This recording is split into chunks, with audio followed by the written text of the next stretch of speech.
Okay. Well, good evening, JeffCo Republicans. My name is Jim Hemingway. I'm a novice politician. It's my rookie run. I've never run for anything or held any elective office. I live in Niwot. My wife and I live there. We have 3 kids. They're adults, kind of out of the house now. I'm running in CD7 as what I call an America First moderate. You know, I know that's going to raise some hackles in the room, so I'll get that out of the way, what I mean by that. So, Republicans have lost 7 out of the last presidential popular votes. Fact. We've lost 9 straight in CD7, back to when Ed first ran in 2006. If we run a typical Republican in this district, what's going to happen? We're going to lose. Furthermore, you know, people know what an R is, they know what a D is, and you know, we got to be honest, they prefer the D in this district. Would you all agree? Yeah. Okay. Okay. All right. So since, and the margin, by the way, 57-40. That's the average margin. That's not really even close. That's a blowout, in fact, in election terms.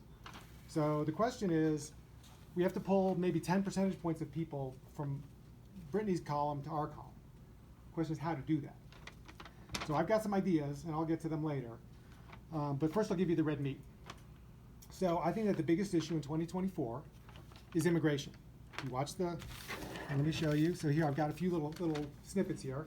You guys have seen these kind of headlines? This is Wall Street Journal, I don't know, a week or 2 ago. Column of people carrying a Mexican flag somewhere in Mexico. So, and you've seen the images at the border. You know, when I see them at the border, I think any Republican running anywhere, if you're not making this issue the number one thing, you are committing political malpractice of the highest order. So and here's a reason for that. We're at a 15% foreign-born population right now in the United States, and that's a record. The old record was set in like the early 1900s when the Great Wave was going on. That's over 50 million people. It happened in October, which was faster than anyone thought because of all the people that are coming over, you know, 8 million in the last 3 years. To me, it poses clear problems. For one thing, it moves the electorate to the left. Now, I don't know if you guys are aware of that, but it does. If you look at the voting patterns of immigrant groups versus, you know, native-born Americans, it's quite different. So when people say, how has Colorado changed so much? That's not the whole answer, but it's part of it. We see 8 million people in 3 years, and you know what I think? And I get kind of cynical. I think, you know, this is not my country anymore. It doesn't belong to you. It doesn't belong to me. It doesn't belong to my kids or your kids. It belongs to the world. Right? The United States is kind of managed for the world, and that bothers me. We have to get comfortable deporting people again. And after this is over with Biden, and hopefully it'll end in November of this year, but if it doesn't, we'll have to deport a lot of people. We'll have to get more comfortable doing that. Even before this happened, I would have, you know, given you the same spiel, but now it's even more important. And I also think we need to reduce incoming legal numbers too. And I'll tell you why. If you look in Europe, if any of you follow what goes on in Europe, okay. Anyway, so let me move on. Spending and taxes. National debt, I don't need to tell you, 34 trillion, right? That's a lot. Every year's deficit is about 2 trillion added to it.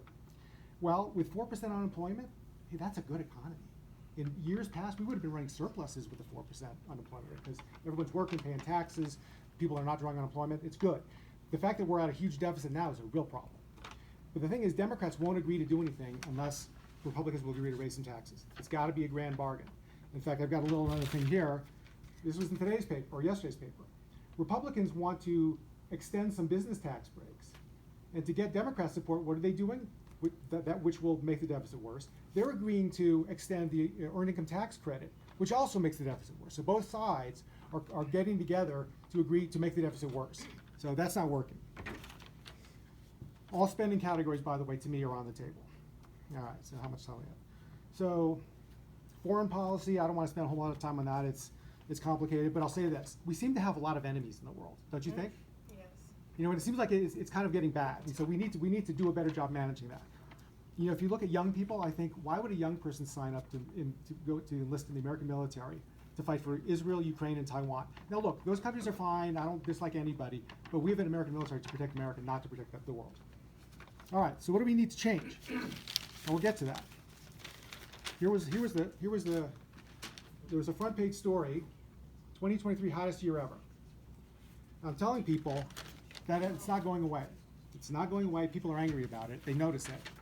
And eventually, I think we're losing elections because we're giving everybody the hand on this. So I think we're locked out of support at very high, you know, socioeconomic status people. when we look at why, why is every level of the government kind of against us. I think it's this issue is one of the factors. So I say on my website, I don't think Democrats are wrong about everything. And I do that because A, I think it's true, but I also think that it comes across as like I want to come to the middle, get some support from them, and win this election so that we can win on some of the other issues that we care about. The definition of insanity, they say, is doing the same thing over and over and expecting different results. You got to make some changes.